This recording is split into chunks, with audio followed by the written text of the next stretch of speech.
They once ruled with thunder in their throats and fire in their eyes. Across vast golden plains from the open savannas of East Africa to the dense Mopan woodlands of the South, lions were more than just predators. They were the breath of the wild, the soul of the untamed. But now, the roar is fading.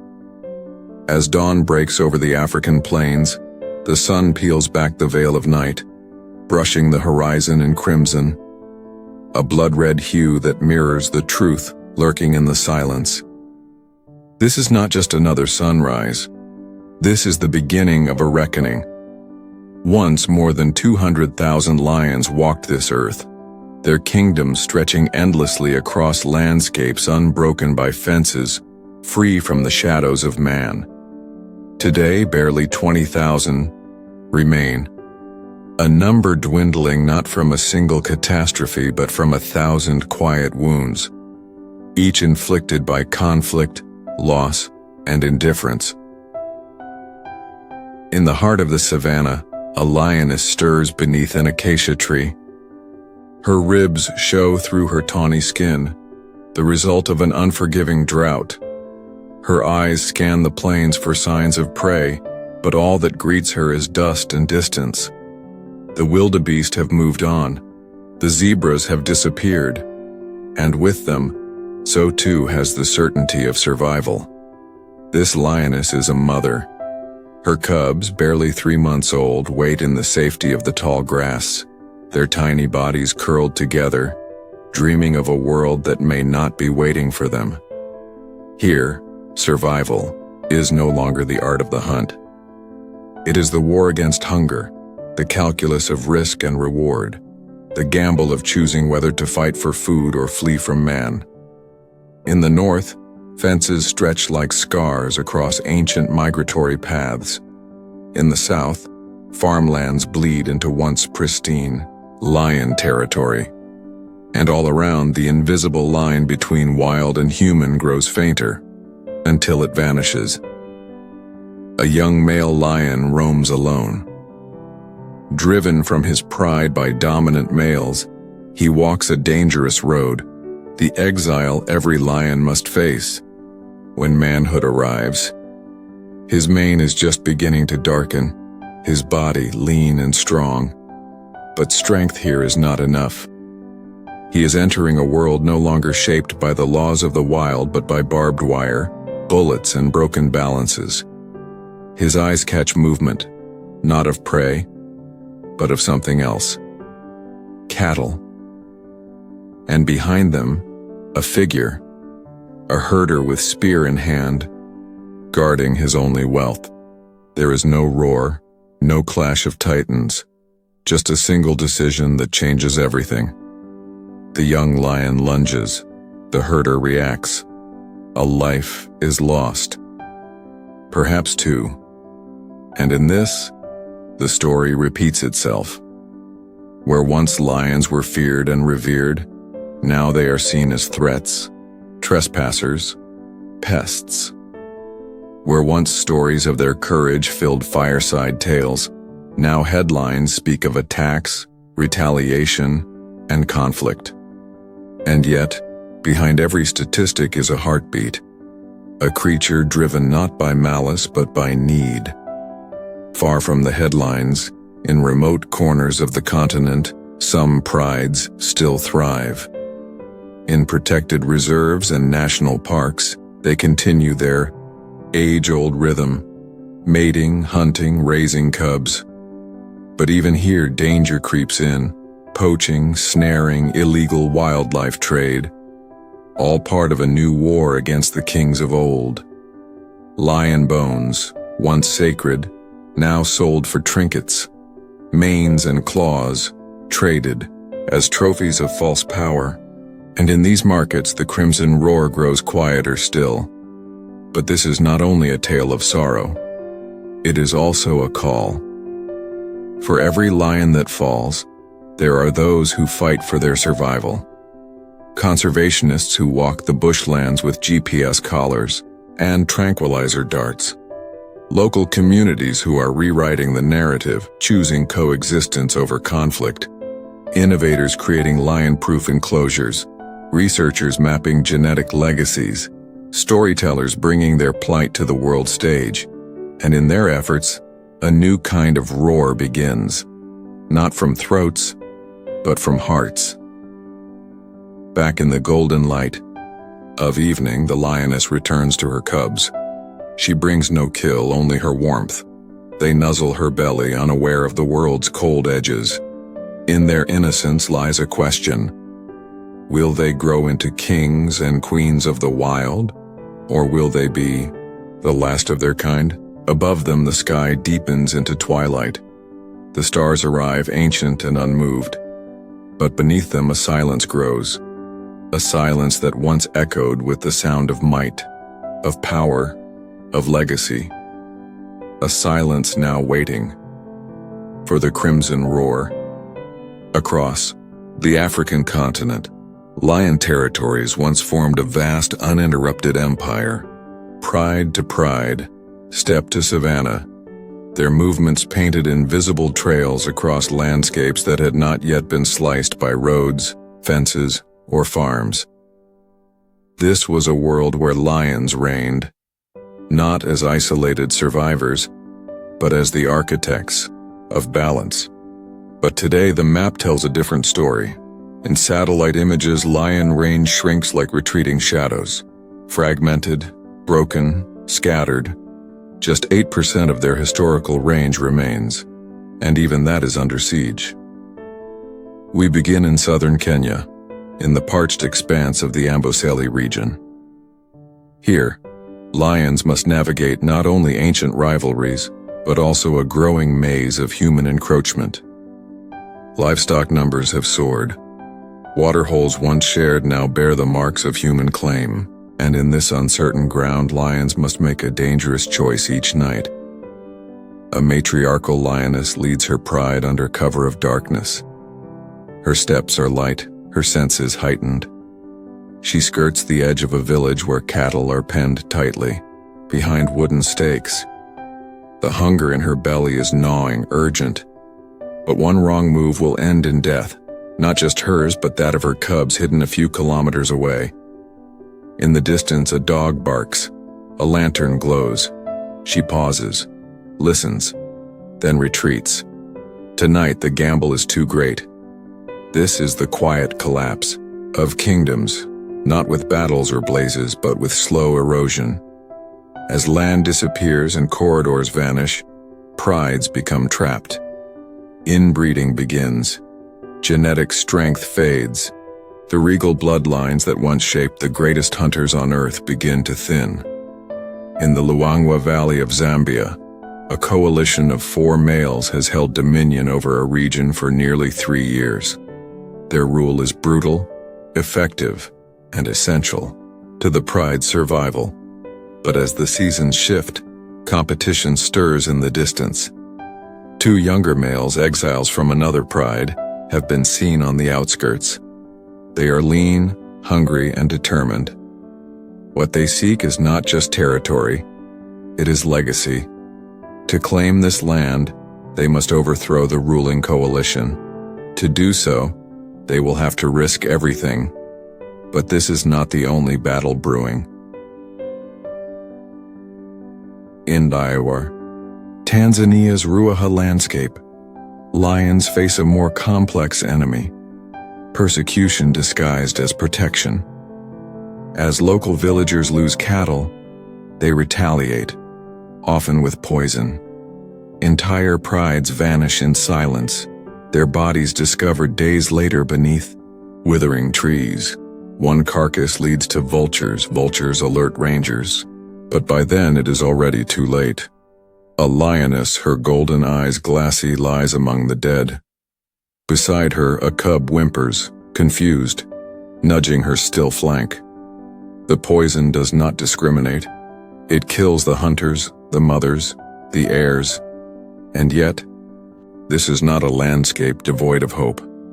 In Botswana's Okavango Delta, a watery maze teems with life.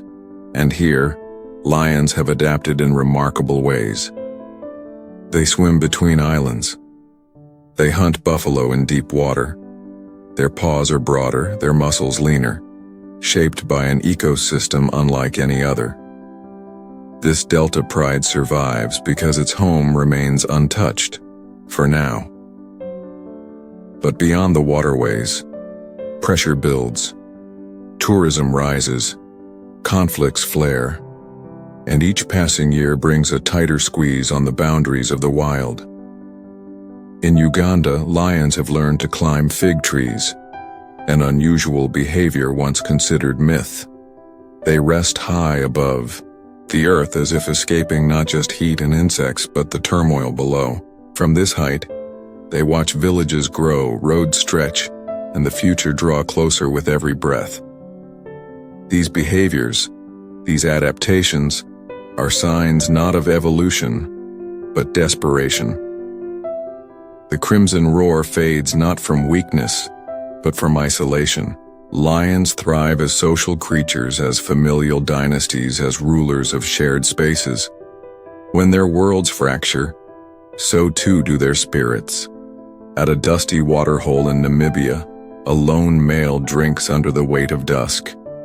He has no pride, no territory, no brothers to stand beside him.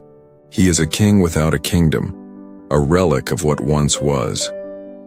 His eyes scan the plains as jackals skitter at the edges, and antelope watch from afar. He does not roar. He knows that to reveal himself now is to invite death.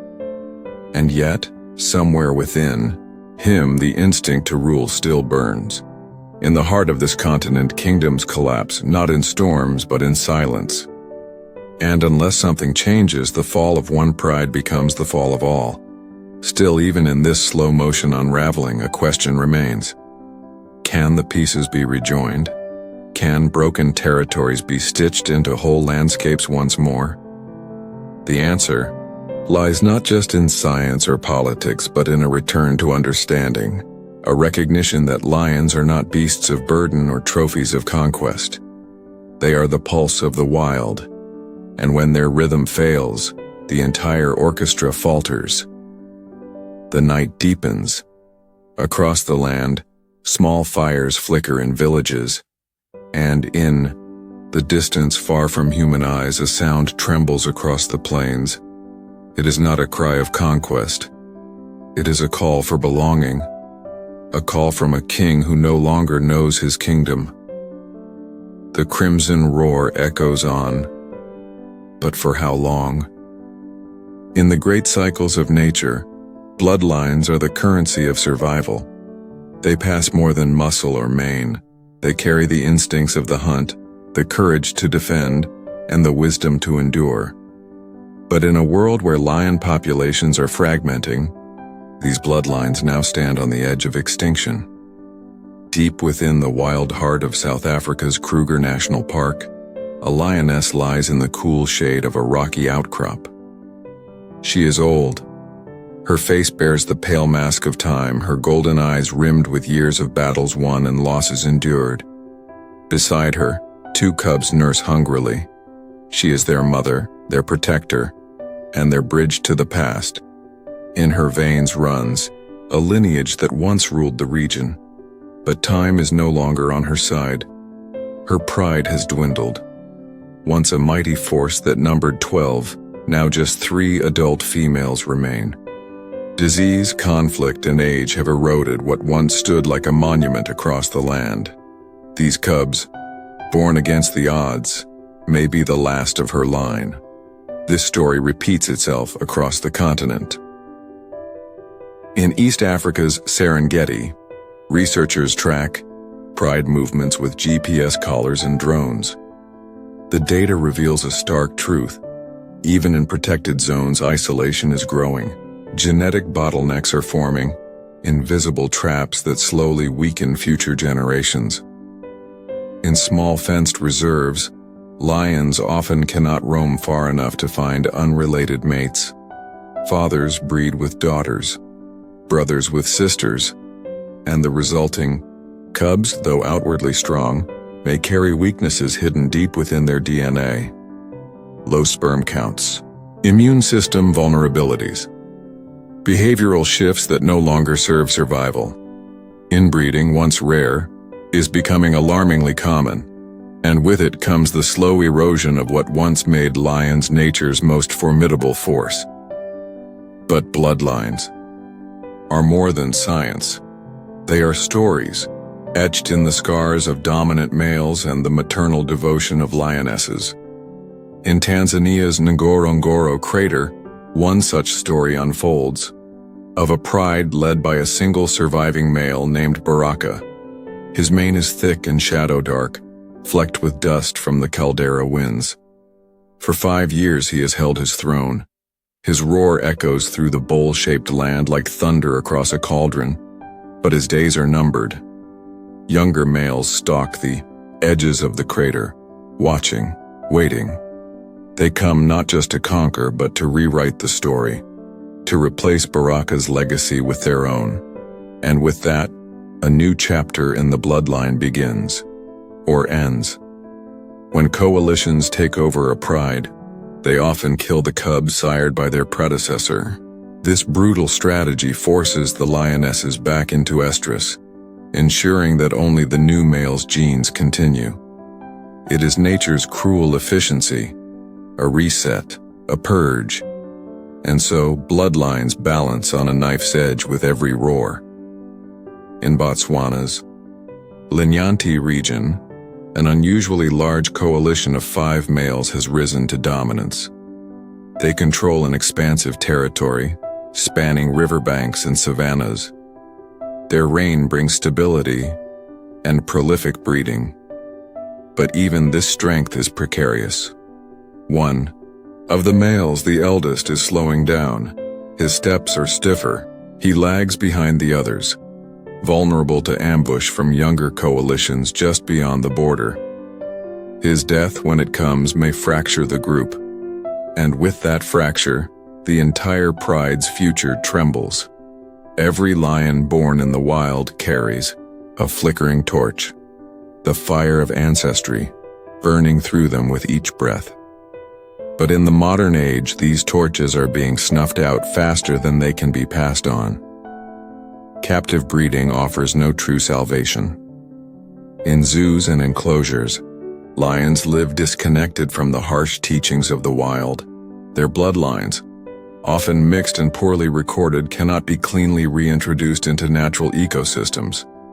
They may look like lions, but the spirit of survival, the raw, ancestral coding, fades behind bars. What is lost is not only genetic, but cultural. Young lions learn by watching. They observe the stalk, the chase, the coordination of a hunt. They learn how to avoid injury, how to read the wind, how to challenge and when to yield. These are not instincts alone, they are traditions handed down from mother to daughter, brother to brother. And when the bloodline ends, so too does this invisible inheritance. In the drier zones of Namibia, where the desert-adapted lions roam, every new birth is a miracle. These lions live under extremes in temperature, terrain, scarcity. They hunt oryx across sand dunes, drink from hidden springs, and raise cubs in caves shaded from the searing sun. Their population numbers just a few dozen. Each cub born is not only a life, but a thread tying the species to a unique ecosystem. If they vanish, an entire evolutionary path is lost. In the great mosaic of life, every lion lineage is a tile. Some are ancient, stretching back thousands of years. Others are newer, the result of recent takeovers and reestablishment. But all are part of a single, intricate portrait. That portrait is fading, but there are efforts, sparks of hope.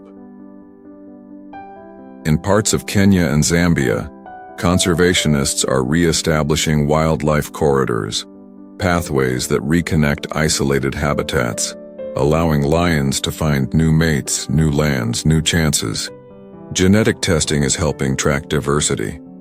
Collar data is revealing patterns of dispersion, guiding where protections should be strengthened. and in select cases, carefully managed translocations, moving individual lions to balance populations, are beginning to reweave the threads that were once torn. But time is not infinite. As each old lion breathes its last, its bloodline becomes a memory, and every memory lost is a blow to the future. As twilight washes over the savannah, a lioness calls softly for her cubs. Her voice is low, melodic. A lullaby passed through generations. They come bounding from the tall grass, purring, playful, alive. She nuzzles them, and for a moment, all is well. But she does not know what we know, that hers may be one of the last voices in a lineage older than most civilizations. That her cubs, if they survive, may grow into a world that no longer makes room for their kind. And so the crimson roar continues, not in triumph, but in mourning. Not in dominance, but in remembrance. A roar that calls not for conquest, but for continuation. For the preservation of bloodlines that shaped an entire continent. For the hope that the next chapter will still be written in paw prints across the dust. Across the windswept plains of Africa, echoes linger, fragments of a time when lions ruled vast unbroken territories. Once their presence extended far beyond the savannas we now associate with them. Lions roamed the forests of India, the hills of southern Europe and the deserts of the Middle East. From the icy edges of Europe to the sands of northern Africa, their roar was the anthem of an age when predators walked without borders. But history is written in retreat. The decline was slow at first, imperceptible like a shadow shrinking at dusk. Then came the surges. Expansion of human civilization, rise of empires, wars, and land grabs.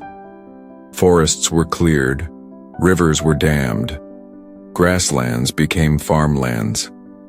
And the lion, once a symbol of untamed majesty, became an exile in its own kingdom. In Naos, ancient Greece, lions were not myth, they were reality. They stalked the hills of Macedonia and prowled near settlements, sparking both reverence and fear. By the time Aristotle penned his observations, they were already vanishing from his world, hunted, persecuted, and hemmed in by human expansion. Today, only a single population of Asiatic lions remains, clinging to survival in India's Gir forest. Once spread across the entire Middle East and southern Asia, this subspecies now numbers fewer than 700 in the wild. Their faces are narrower, their manes shorter, but their spirit is no less fierce. Each one is a living relic of a forgotten empire. In Africa, the pattern repeated. North African lions, known as Barbary lions, once thrived from Morocco to Egypt. These were massive beasts, muscular and majestic, draped in thick, dark manes that cascaded down their chests and shoulders like royal robes. They fought Roman gladiators, adorned royal emblems, and were paraded as trophies by conquerors. But the last wild Barbary lion is believed to have been shot in the 1940s. Extinct in their native land, they now exist only in captivity, fragmented, bloodlines in zoos, their true genetic heritage blurred. The story of lions is not only one of present danger, it is a chronicle of past loss. In the dry, thorny scrublands of the Kalahari, an old tracker kneels in silence, his fingers brushing against faint paw prints in the dust. To him, the lion is more than a predator. It is memory made flesh. His grandfather told him stories of a lion called Kagosi, the king, whose presence once kept rival prides at bay for years.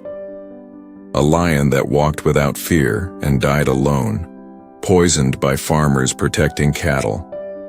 That tale, like so many others, is passed from mouth to ear, generation to generation. And each generation adds fewer stories to the flame. This loss is not just about numbers, it's about identity. Entire ecosystems shift when apex predators vanish.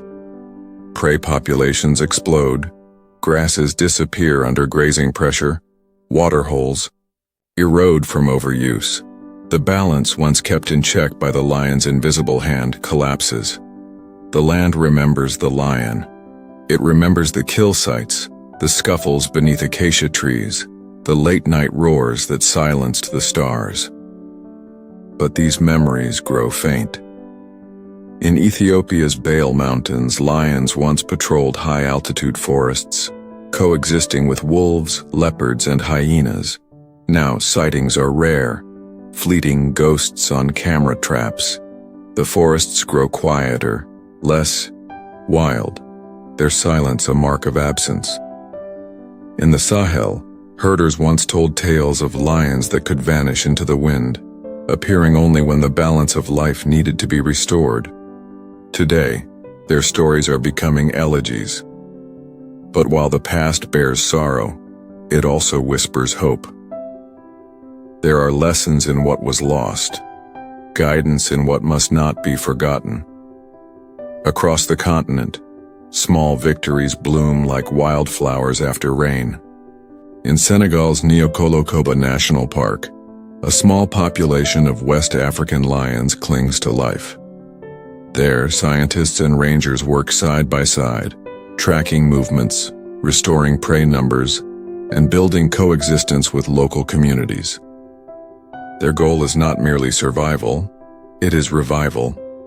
In Rwanda and Mozambique, lions are returning to lands they vanished from decades ago. Through careful reintroductions, prides are forming once more. Roars are rising where only silence remained. These efforts, though limited, prove a vital truth. The lion is not yet a creature of the past. Its story, though battered and bruised, is still being written. And yet the past always walks beside the present. The ghosts of lions long gone haunt the places where they once thrived. They are reminders of fragility, of grandeur, of mistakes made and second chances earned. On the edge of a crater in Ngorongoro, a young lioness stands atop a rocky ridge, the wind tugging at her fur. Below her, wildebeest churn the plains in slow motion. Behind her, the bones of old kings bleach in the sun. She carries their blood, their fire, their memory. And as she descends into the valley, another chapter begins. The shadows of the past may be long, but they need not be final. If we choose to remember, if we choose to protect, if we listen to the land and to the quiet places where lions once walked, the crimson roar echoes still, not only through the voices of those who live, but through the silence left by those who no longer can. The line between wilderness and civilization is not drawn on maps. It is etched in conflict, coexistence, and compromise. For lions, this frontier is not a distant boundary. It is everywhere. Across the African continent, the roar of the lion now competes with the hum of machines, the bark of dogs, and the shouts of farmers. Where once stretched endless savanna, now lie fences, roads, and settlements. Lions, ever curious and unbound by borders, find themselves at odds with a world reshaped by human hands. In the dry grasslands of northern Tanzania, an uneasy rhythm plays out each season. Maasai herders, guardians of their cattle, lead their livestock into open country. Their lives are tied to the animals they raise, each cow a thread in the tapestry of tradition. But lions, too, follow ancient instincts. The scent of livestock is as enticing as a zebra's trail, especially in times of prey scarcity. When lion meets livestock, the cost is always heavy. A calf taken in the night, a lion speared in retaliation. One act begets another. A cycle of vengeance, ancient, tragic, and avoidable, but not all confrontations end in loss. In the Amboseli region of Kenya, a quiet revolution unfolds. Community conservancies have risen, not as enclosures but as shared commitments between humans and wildlife. Here, lions roam alongside livestock, and compensation schemes reduce retaliation. Tracking collars and real-time alerts help herders steer clear of hunting prides. Knowledge becomes protection. Coexistence becomes possible. Still, the dangers persist. In the farmlands surrounding South Africa's Kruger National Park, boundary fences fail to contain the boldest males. Drawn by easy prey, they risk the wrath of armed farmers. A single bullet can end a dynasty. Poisoned bait, meant for jackals or hyenas, becomes a silent killer of kings. And then there is the snare, a crude loop of wire hidden in the brush. Meant to catch bushmeat, it does not discriminate. A lion steps through and the wire bites into flesh, tightening with each struggle. Days pass. Infection sets in. The animal weakens, limps, starves. Many do not survive. For those that do, scars remain, wounds that tell of survival on the edges of a fractured world. Yet amid these grim realities, heroes rise. In Zambia's south, Luangwa, the Zambian carnivore program patrols daily, cutting snares, treating wounded lions, and collecting data. Their work is meticulous, tireless, and vital. Without it, an entire ecosystem would begin to unravel. They walk among giants not as conquerors, but as stewards. And the giants, sensing no harm, allow it. At dusk, the golden haze over Botswana's Okavango Delta becomes a mirror of motion and stillness. A lioness watches from the tall grass as a safari vehicle rolls to a quiet stop nearby. She lifts her head, eyes calm, unafraid. In this protected space, the human presence is not a threat. It is a shield. Tourism, when managed wisely, becomes the lion's unlikely ally. Each visitor's gaze, each shutter click, each whispered awe. These fuel the very system that keeps poachers at bay and lands intact. Conservation fees, ranger salaries, community development. This is the currency of survival in the modern age. But it is not just about money. It is about perception.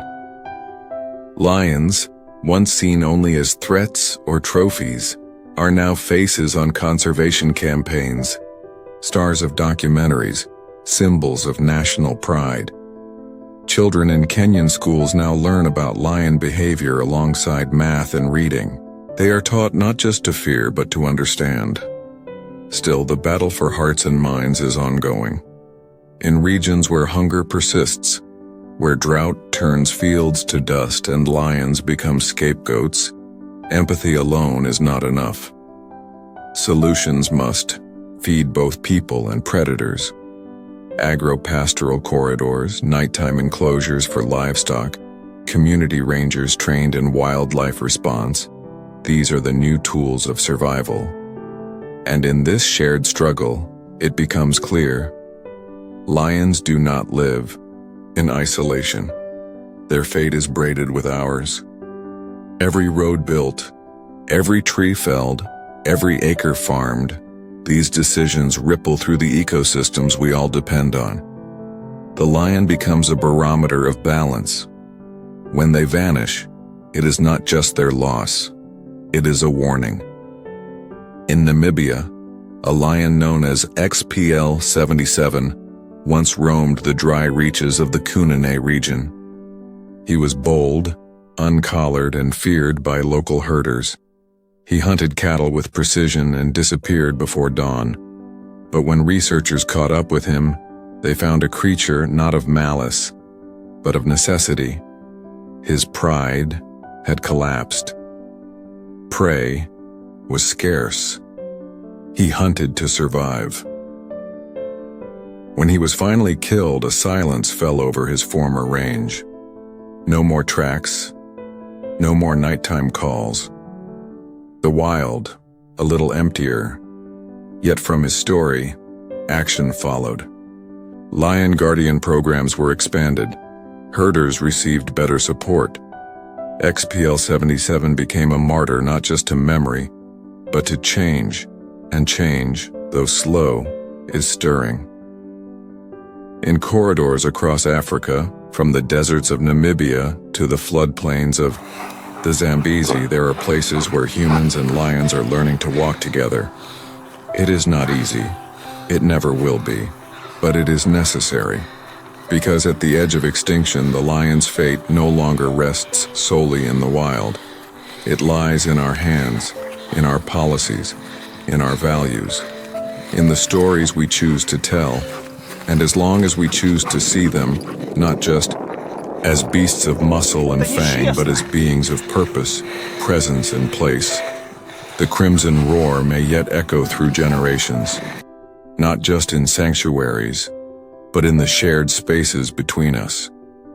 The bonds that define a lion's world are forged not only in battle, but in blood. In the heart of the savannah, beneath the sun's relentless gaze and the cool breath of moonlit winds, it is family, above all, that shapes survival. From the moment a lion cub opens its eyes to the world, it is not alone. Surrounded by siblings, cousins, and attentive mothers, it finds itself within a living fortress, a pride bound by instinct, cooperation, and silent understanding. Here, among the flicking tails and gentle growls of kin, identity is born. But at the center of this structure lies something deeper: lineage. Bloodlines are the invisible roots of the lion world, threads connecting the present to generations past. They are measured not only in strength, but in the endurance of legacy. And it is through legacy that the lion survives. On the open plains of Kenya's Masai Mara, a coalition of males marches beneath the amber sky. They are not young. Scars map their faces, their manes heavy with dust and time. But their unity is unshaken. They are brothers, not by birth, but by choice. Forged in exile, hardened by hunger, they have claimed and held territory for nearly a decade, an eternity in lion years. Together, they have sired dozens of cubs, defended their prides from rivals, and rewritten the fate of the land they rule. These coalitions, alliances of 2 to 6 males, are the architects of lion dynasties. Without them, pride females fall vulnerable, cubs are killed in takeovers, and order collapses. The brotherhoods walk a tightrope of power and risk. They must patrol constantly, mark territory, and respond to every scent of intrusion. One lapse, one injury, and everything they've built can be lost. Yet their strength is not only in muscle, it is in cooperation. One stands watch while the others rest. One distracts buffalo while another circles in for the kill. They speak through glances, grunts, and flicks of the tail. In a world ruled by danger, this unspoken language is their greatest weapon. But while males dominate territory, it is the lionesses who are the heart of the pride. They are the hunters, the nurturers, the memory keepers. A lioness is born into her pride, and if she survives, will die within it. Her sisters, her daughters, her mother. This female lineage stretches back through time like a golden thread. They are the ones who teach cubs to stalk, who choose when to move dens, who decide when to challenge threats. In Botswana's Okavango Delta, a remarkable pride of lionesses has adapted to hunt buffalo, a prey normally too large and dangerous to pursue. Through years of learning, trial, and loss, they have mastered the strategy. Their hunts are coordinated with eerie precision. Flankers push the herd, others isolate the target. One drives from the rear. Together, they bring down beasts 10 times their weight. This kind of skill is not instinct alone. It is culture, passed down from mother to daughter like a sacred ritual. But even in these tight units, survival, is never guaranteed. Cub mortality remains heartbreakingly high. Hyenas, leopards, starvation, disease all lie in wait. When a new coalition takes over a pride, the first act is often infanticide. Cubs not sired by them are killed to bring the females back into estrus. It is brutal, but evolutionary. It ensures that the next generation carries their blood, and so, each male's reign begins in blood, and each female's choice is shaped by memory and loss. Among cubs, too, hierarchy forms early. The strongest feed first. The boldest explore first. Fights break out over scraps of meat and patches of shade. Yet amid this competition, bonds form. Cubs raised together form subadult coalitions, brothers who will later leave the pride together to seek their own dominion. Their journey into exile is one of the most perilous chapters in a lion's life. They roam vast distances, dodging resident males, learning to hunt, growing into their bodies. Only the fiercest, smartest, and luckiest will survive the gauntlet. But those who do return not as wayward wanderers, but as conquerors. In Tanzania's Serengeti, a legendary coalition of 4 males once ruled an area spanning over 400 square kilometers. Known as the Notch brothers, they carried the legacy of a father named Notch, himself a lion of mythic stature. Their story became one of resurgence, resilience, and generational power.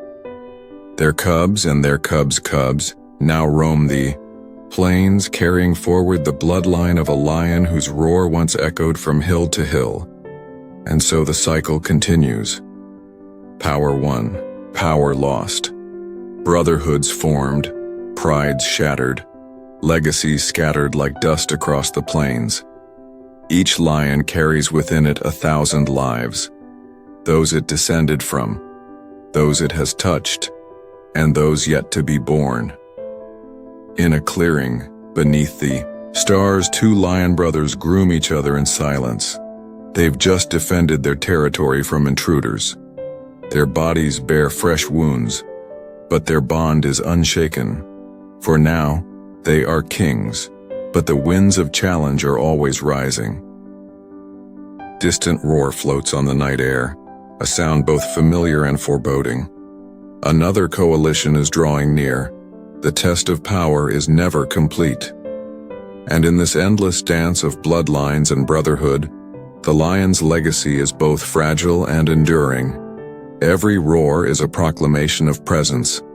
Every scar is a page in a longer story. Every cub born is a whisper of hope, that the lineage will survive one more generation. The pride lands are more than territory. They are inheritance. And for those who walk them, the weight of ancestry is both a burden and a blessing. The crimson roar does not echo from one voice alone. It rises from generations, layered, eternal, and still unfolding. The bonds that define a lion's world are forged not only in battle but in blood. In the heart of the savannah, beneath the sun's relentless gaze and the cool breath of moonlit winds, it is family, above all, that shapes survival. From the moment a lion cub opens its eyes to the world, it is not alone. Surrounded by siblings, cousins, and attentive mothers, it finds itself within a living fortress, a pride bound by instinct, cooperation, and silent understanding. Here, among the flicking tails and gentle growls of kin, identity is born. But at the center of this structure lies something deeper: lineage. Bloodlines are the invisible roots of the lion world, threads connecting the present to generations past. They are measured not only in strength, but in the endurance of legacy. And it is through legacy that the lion survives. On the open plains of Kenya's Masai Mara, a coalition of males marches beneath the amber sky. They are not young, Scars map their faces, their manes heavy with dust and time. But their unity is unshaken. They are brothers, not by birth, but by choice. Forged in exile, hardened by hunger, they have claimed and held territory for nearly a decade, an eternity in lion years. Together, they have sired dozens of cubs, defended their prides from rivals, and rewritten the fate of the land they rule. These coalitions, alliances of 2 to 6 males, are the architects of lion dynasties. Without them, pride females fall vulnerable, cubs are killed in takeovers, and order collapses. The brotherhoods walk a tightrope of power and risk. They must patrol constantly, mark territory, and respond to every scent of intrusion. One lapse, one injury, and everything they've built can be lost. Yet their strength is not only in muscle, it is in cooperation. One stands watch while the others rest. One distracts buffalo while another circles in for the kill. They speak through glances, grunts, and flicks of the tail. In a world ruled by danger, this unspoken language is their greatest weapon. But while males dominate territory, it is the lionesses who are the heart of the pride. They are the hunters, the nurturers, the memory keepers. A lioness is born into her pride, and if she survives, will die within it. Her sisters, her daughters, her mother, this female lineage stretches back through time like a golden thread. They are the ones who teach cubs to stalk, who choose when to move dens, who decide when to challenge threats. In Botswana's Okavango Delta, a remarkable pride of lionesses has adapted to hunt buffalo, a prey normally too large and dangerous to pursue. Through years of learning, trial, and loss, they have mastered the strategy. Their hunts are coordinated with eerie precision. Flankers push the herd, others isolate the target, one drives from the rear. Together, they bring down beasts 10 times their weight. This kind of skill is not instinct alone, it is culture, passed down from mother to daughter like a sacred ritual. But even in these tight units, survival is never guaranteed. Cub mortality remains heartbreakingly high. Hyenas, leopards, starvation, disease all lie in wait. When a new coalition takes over a pride, the first act is often infanticide. Cubs not sired by them are killed to bring the females back into estrus. It is brutal but evolutionary. It ensures that the next generation carries their blood, and so, each male's reign begins in blood, and each female's choice is shaped by memory and loss. Among cubs, too, hierarchy forms early. The strongest feed first. The boldest explore first. Fights break out over scraps of meat and patches of shade. Yet amid this competition, bonds form. Cubs raised together form subadult coalitions, brothers who will later leave the pride together to seek their own dominion. Their journey into exile is one of the most perilous chapters in a lion's life. They roam vast distances, dodging resident males, learning to hunt, growing into their bodies. Only the fiercest, smartest, and luckiest will survive the gauntlet.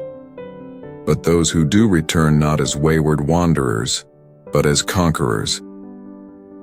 In Tanzania's Serengeti, a legendary coalition of 4 males once ruled an area spanning over 400 square kilometers.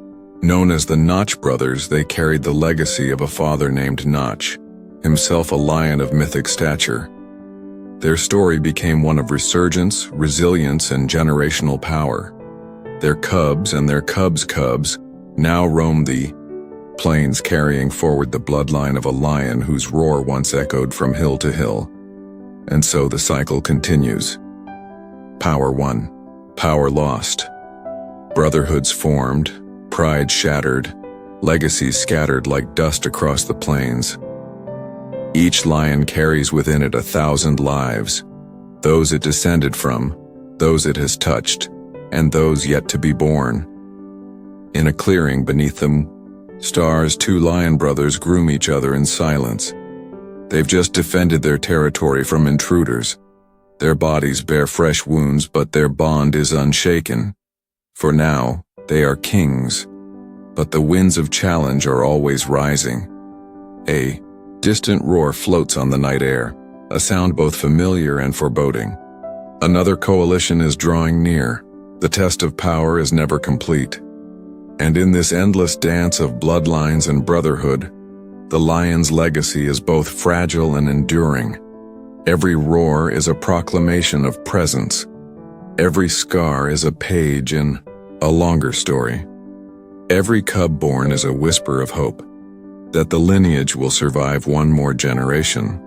The Pride Lands are more than territory, they are inheritance. And for those who walk them, the weight of ancestry is both a burden and a blessing. The crimson roar does not echo from one voice alone. It rises from generations, layered, eternal, and still unfolding.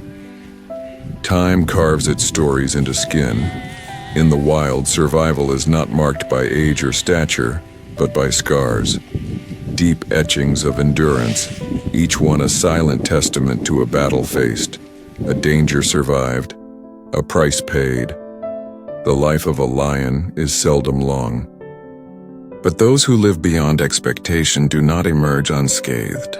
They wear the marks of their defiance like a crown of ash, majestic but forged in fire. In the arid landscape of Ruaha, Tanzania, an old male limps toward a waterhole at dusk. His mane is faded and thin, his eyes slightly clouded. The pad of view. His left paw bears the unmistakable twist of an old injury. He drinks alone, flanked by the hush of dry winds and the soft clicks of crickets. He has long been ousted from power, replaced by younger, stronger rivals. But he survives. Not through dominance now, but caution, avoidance, patience. This is the phase known to few, the loner's twilight, where the once mighty kings become shadows, surviving on the edges of their former realms. The lioness too endures with wounds of her own. Her trials are often quieter but no less profound. In Zambia's South Luangwa, a female drags herself from the undergrowth, her side marred by claw wounds, perhaps from a rival, perhaps from a buffalo's parting blow. She limps, but moves, with purpose. Her cubs wait beneath a mopane tree, eyes bright, bellies empty. In her body lives both trauma and tenacity. She does not rest until they are fed. Injuries in the wild are more than physical, they are turning points. A limp changes the way a lion hunts. A broken tooth ends a reign of power. A blinded eye reshapes a lion's view of danger, of the world itself. But injury does not always mean the end. Nature, cruel as it may seem, grants second chances to those who learn to adapt. One such story lies in the floodplains of the Okavango Delta. Here, a lioness nicknamed Maulana, the survivor, was once gored by a warthog during a failed hunt. The wound tore through her shoulder and down her chest. For weeks, she disappeared. Her pride thought her lost. Then one morning, she returned. Her body bore the ragged scars of healing. She moved slowly, hunted cautiously, and no longer led the charge. But she hunted still. Years later, her daughters would take the lead in chasing prey, while she watched from behind, joining only in the final moments. A new role, a new rhythm. Scars, it turns out, teach more than they take. Among males, the most scarred often become the wisest. Not because they are the strongest, but because they've learned when to fight, and when not to. In the Ngorongoro crater, a massive male once known as Thando ruled for nearly 5 years. His body bore more than 20 visible wounds, including a long gash across his jaw and a torn left ear. Younger males challenged him often, but few succeeded, not because he overpowered them, but because he anticipated them. He used terrain, he called allies at the right moment, and when cornered, he fought with the precision of experience. Survival, he proved, is not about dominance. It is about adaptation. Still, not all scars are visible. There are those left by loss. When a lioness loses her cubs to hyenas or a new coalition, she does not wail or weep, but she mourns in silence. She withdraws, sometimes for days. She scents the ground where they last lay. She roams the edges of her pride's territory as if searching. In her, a different kind of wound festers, one that changes how she trusts, how she moves, how she raises the next litter. A scar on the heart. Among males, the loss of a brother in battle can be equally devastating. A coalition of 3 becomes 2. The balance shifts. Power is harder to hold. And in the quiet moments after a failed hunt, the surviving male often lies still beside his fallen ally's last scent trail. Lions do not cry, but they do remember. Their memories are not like ours. They are formed in scent, in sound, in instinct sharpened by history.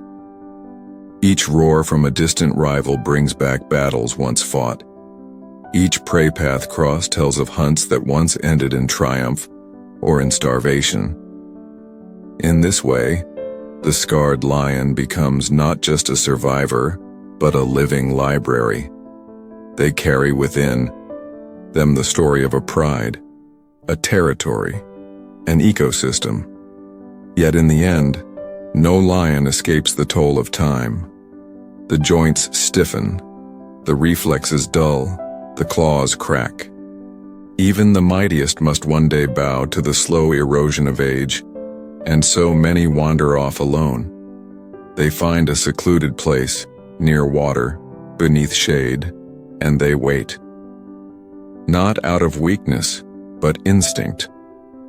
Lions do not fear death. They meet it as they meet life, on their own terms. There, in the soft rustle of grass, a final breath escapes. The crimson roar fades into silence. But the silence does not last. The winds carry the scent of what was.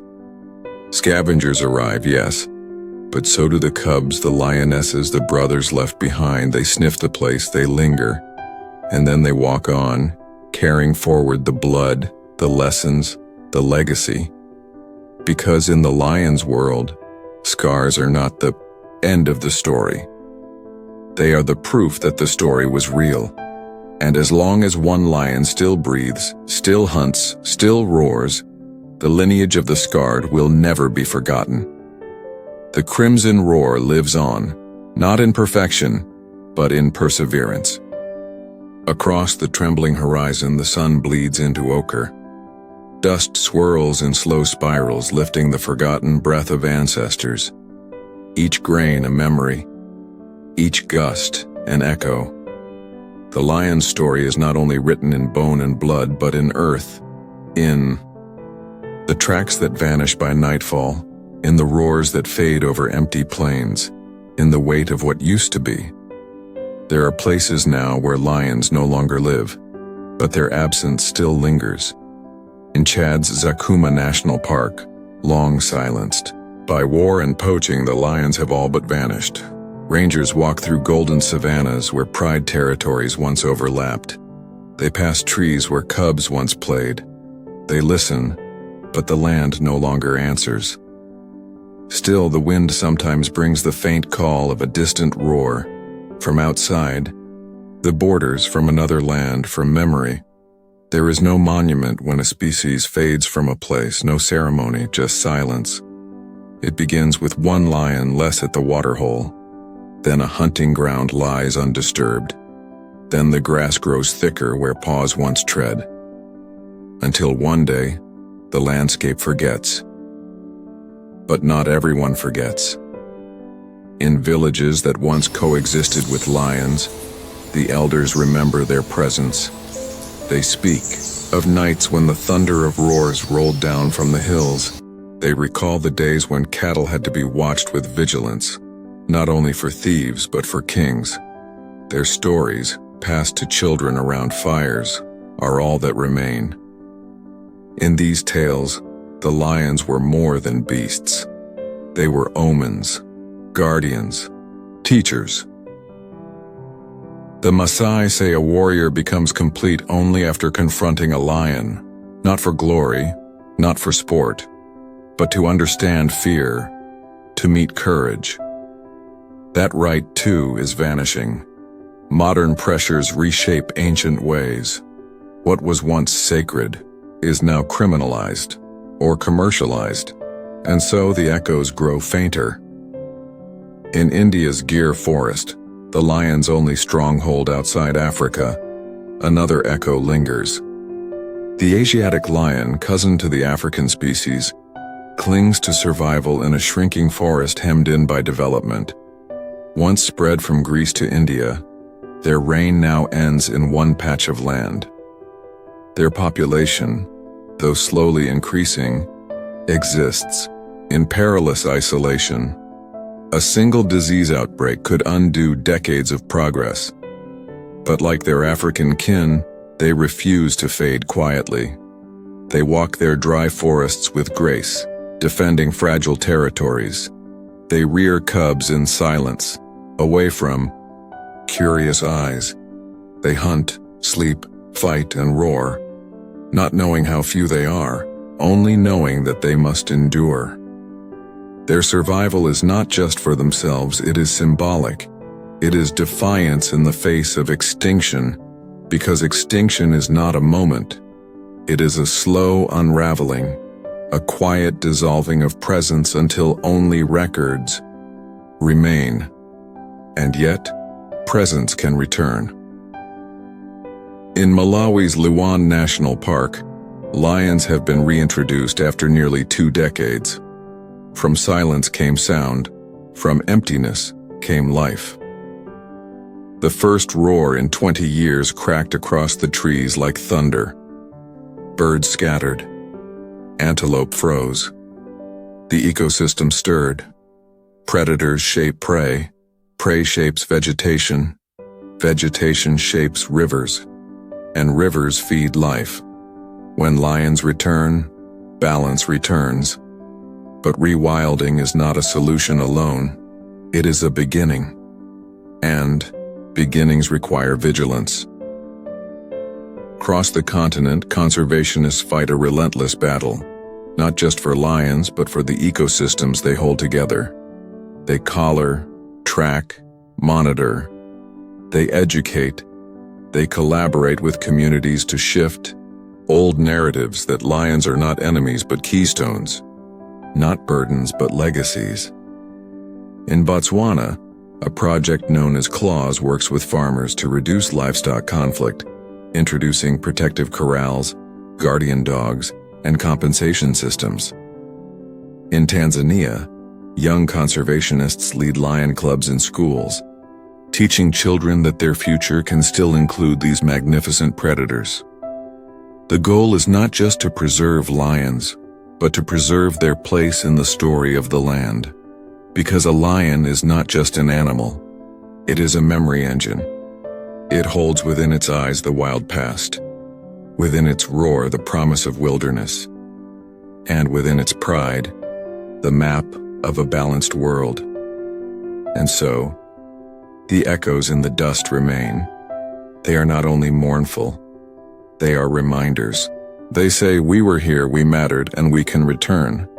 But the clock is not kind.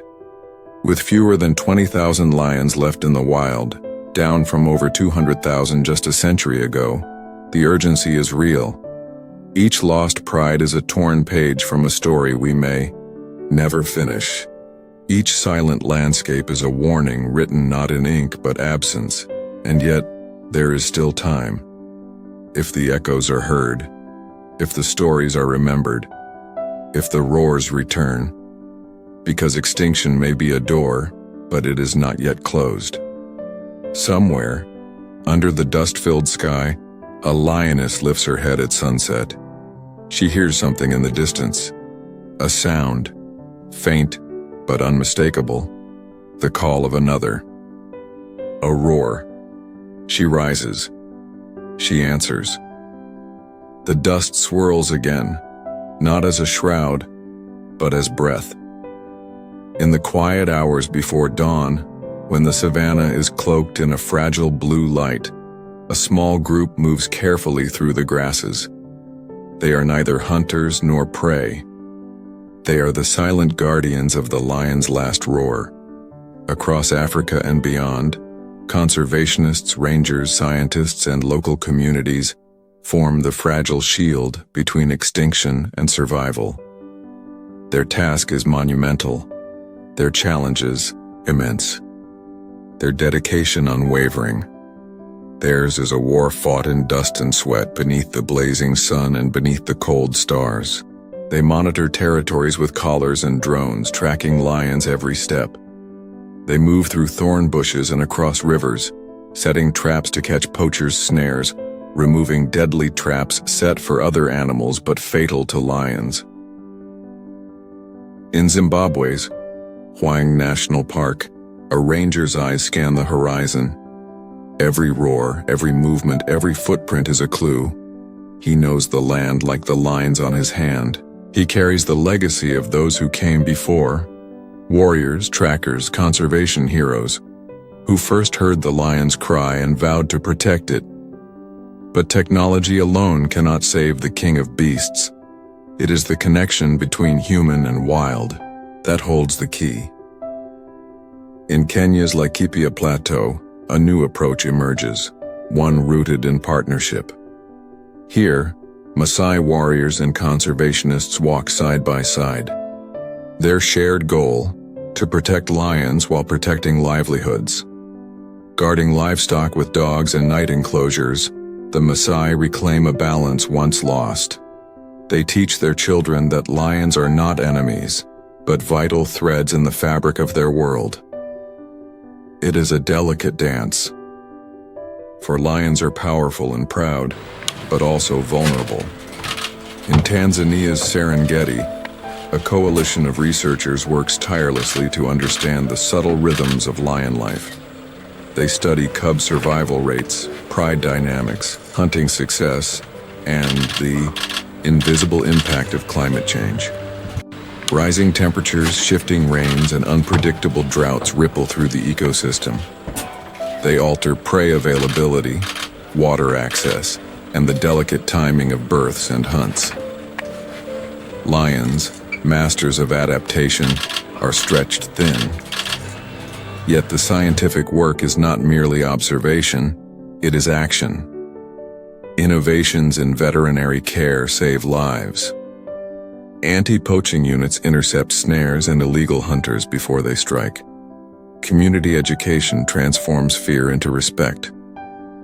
In the small villages surrounding parks, voices once raised in anger now rise in hope. Women lead conservation groups. Children become lion ambassadors. The ancient song of coexistence finds new verses. Beyond Africa, efforts extend. In India, the Gir Forest National Park stands as a beacon of hope. The Asiatic lion, once nearly extinct, thrives thanks to decades of protection and human commitment. Europe and North America, captive breeding and research programs aim to preserve genetic diversity, offering a lifeline to future rewilding projects. Each success, no matter how small, sends a ripple through the web of life. But the future remains fragile. Global challenges loom large. Climate change accelerates, human populations expand, and economic pressures grow. The lion's survival depends on a global commitment, not only of resources but of heart. Because lions do not just belong to Africa or Asia, they belong to the wild soul of our planet. They are reminders of a world beyond concrete and screens, symbols of strength tempered by vulnerability, emblems of a nature that demands respect. In their amber eyes, we see ourselves, the ancient wildness we carry within. In their roar, the voice of wilderness calls us back. As the sun rises higher, a pride awakens. The lionesses stretch, their muscles rippling beneath tawny coats. Cubs tumble in playful chaos. Males stand sentinel on rocky outcrops, their manes catching the breeze. They are alive. They are fierce. They are the last roaring kings, and across the lands and hearts of those who fight for them, the promise grows. Of survival, of revival, of a future where the crimson roar still echoes beneath endless skies.